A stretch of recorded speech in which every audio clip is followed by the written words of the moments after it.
I'm not mine, it's my ship that must wait here. Well, there's no other way. He won't let me leave. I received a private message from a fan. He said his 95-year-old mother longs for her childhood home. Now only an empty lot remains. He asked if I could rebuild that home. After contacting him, I decided to visit the nursing home first. Around April or May.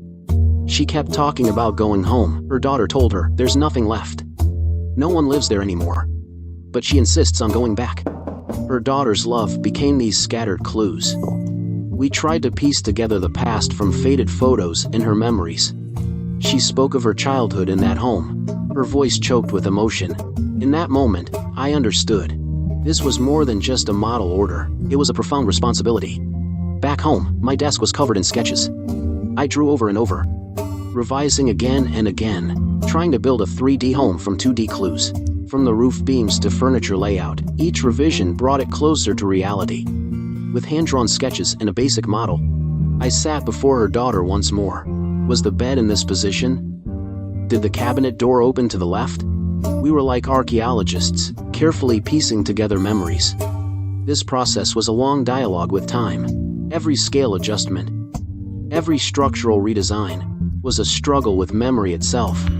This contentment brings happiness was Grandma Huang's lifelong motto. For these 4 characters, I traced them repeatedly on my tablet, adjusting every brushstroke carefully.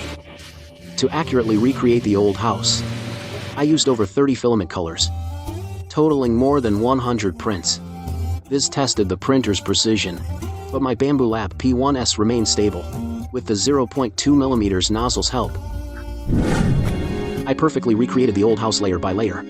I know, I'm not just recreating a house, but her most peaceful years. I give you my passionate longing and all my winding joys and sorrows.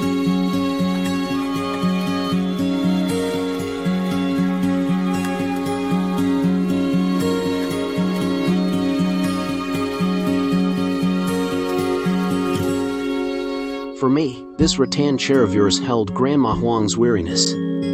That soy sauce bottle blended the taste of family reunions, and this contentment guards all the peace and joy of this home. Grandma Huang.